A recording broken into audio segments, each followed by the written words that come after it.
Bonjour à tous, c'est Roland pour une nouvelle vidéo d'analyse. Ce soir, on va voir la paire AUD-USD, donc le dollar australien contre le dollar américain.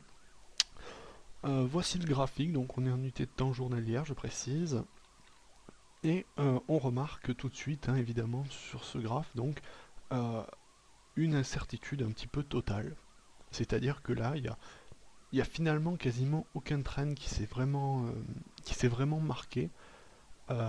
C'est des fausses caliures, c'est des fausses tendances. On n'a aucun mouvement clair et on sent tout de suite. Donc là, on aurait pu penser, vous voyez là, quand vous voyez ce mouvement ici, ce rebond sous ce niveau, assez clairement marqué, le rebond ici, on aurait pu se dire que bon, les baissiers reprennent la main, mais on remarque tout de suite, hein, juste après, donc après l'accélération baissière, qu'on a eu une forte accélération haussière sur cette zone. Qui montre bien que n'ayant pas passé le dernier plus bas, hein, on est resté au-dessus du dernier plus bas ici, au niveau des corps, enfin, au niveau des ombres et aussi des corps ici, n'ayant pas passé le dernier plus bas, ils ont perdu l'initiative encore une fois. Donc si on devait comparer ça à un champ de bataille, c'est de la guerre de la bataille de position, quoi. C'est-à-dire que là, c'est un coup dans un sens, un coup dans l'autre, mais on avance ni d'un côté ni de l'autre. Donc ça fait, ben, globalement, ça donne ce type de choses donne une configuration plutôt triangulaire, hein, comme on observe ici, hein, c'est-à-dire d'hésitation, de renfermement, je dirais, qu'on observe ici, même si c'est pas forcément très joli. C'est tout de même des plus hauts de plus en plus bas, des plus bas de plus en plus hauts, donc aucune tendance vraiment marquée. Donc le problème, c'est bien sûr que maintenant, pour essayer d'évaluer le potentiel de l'avenir, c'est pas évident dans la mesure où les cours sont stoppés avant même d'atteindre les plus hauts et les plus bas.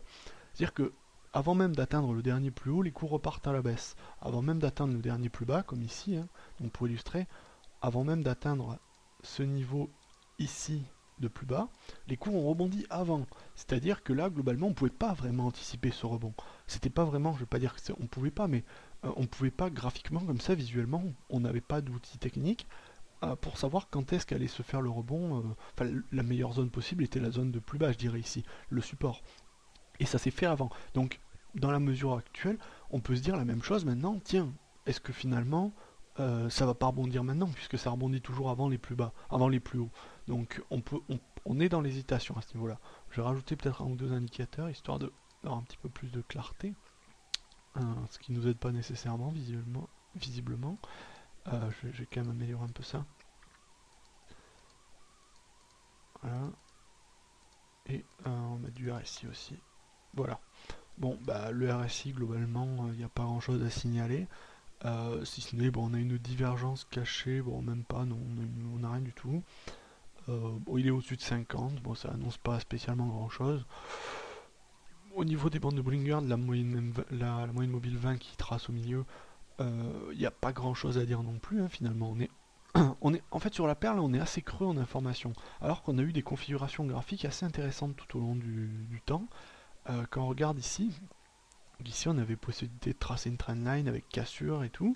C'était joli, c'était en force, c'était bien. Et puis après, on a eu vraiment un scénario fiasco euh, où on part en consolidation sans aucun appui technique. C'est-à-dire que là, je dirais que les cours ne suivent pas vraiment, dans la mesure actuelle de ce que je vois en daily, sur ce graphique daily, on n'a pas vraiment de l'analyse technique, disons, au niveau graphique purement chartiste, je dirais, n'a pas vraiment d'intérêt. N'a pas vraiment d'intérêt, puisqu'on ne respecte pas les trendlines, on ne respecte pas les derniers plus bas ni les derniers plus hauts.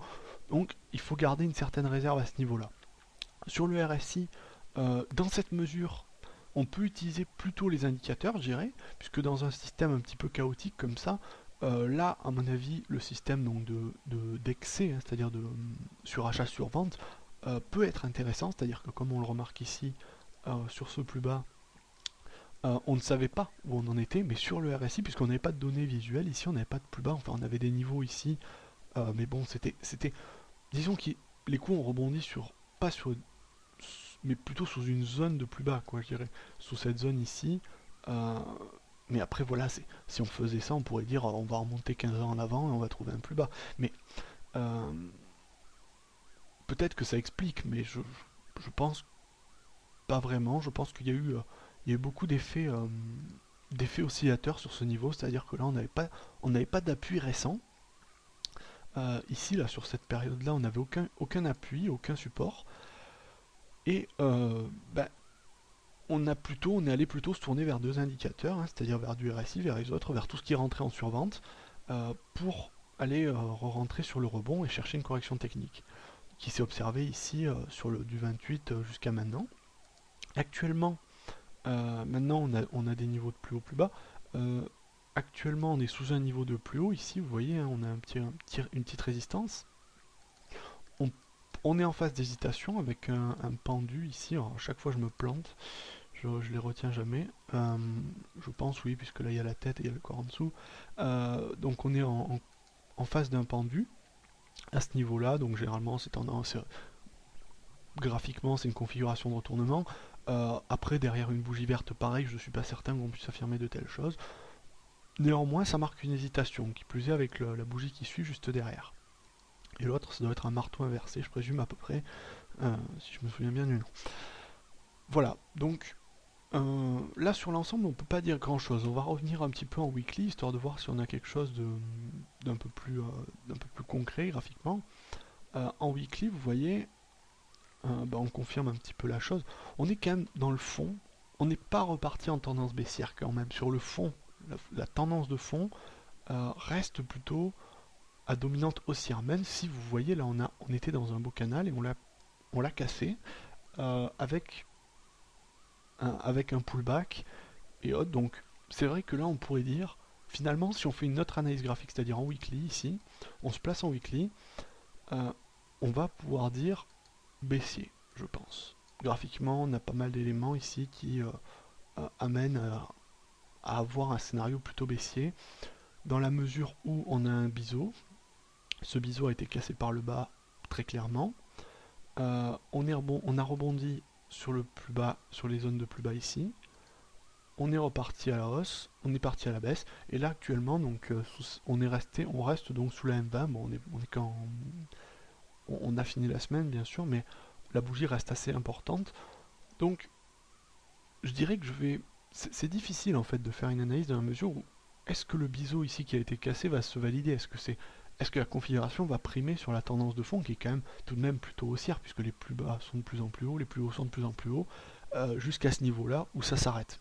C'est-à-dire que là, à partir de là, les plus hauts ne sont plus de plus en plus hauts. Donc là, ça peut amener deux idées, soit le retournement, soit le range. Et on peut toujours rester sur le range dans la mesure où on n'a pas passé le dernier plus bas. Ce qui aurait été magnifique, c'est que si les cours étaient passés sous cette droite de support ici, là on aurait pu avoir une idée vraiment baissière. Donc pour moi, même si le trend de fond, quand on le regarde ici comme ça, il est plutôt haussier, la configuration actuelle sur le moyen terme me fait plutôt penser à du baissier, je dirais, honnêtement. Mais là, encore une fois, c'est assez subjectif, il faut l'avouer, puisqu'on a de nombreux éléments qui pourraient nous dire haussier finalement. Ces zones de... En fait, pas vraiment dans la mesure où les rebonds qui se sont observés jusqu'à présent sur ce support, enfin le rebond en l'occurrence, n'a pas passé le dernier plus haut, donc on n'a pas confirmation d'un retour haussier. Donc je vais privilégier l'hypothèse donc de la sortie du biseau. Donc je vais rester plutôt baissier sur la paire. Après si on revient en journalier, à l'heure actuelle je peux pas dire ça va être baissier, ça va être haussier. On n'est pas dans une configuration qui permet vraiment de le dire. Bon, si on s'en tient purement aux bougies, dans la logique ici je serais plutôt haussier, dans la mesure où on a une accélération haussière forte, mais comme je disais, les plus hauts, les retournements se font avant les zones de contact. Donc on pourrait avoir un retournement bientôt, demain, plus tard, ou une accélération haussière. Mais je suis plutôt d'avis baissier sur le fond, donc je serai en attente d'un retournement baissier, même sur le daily.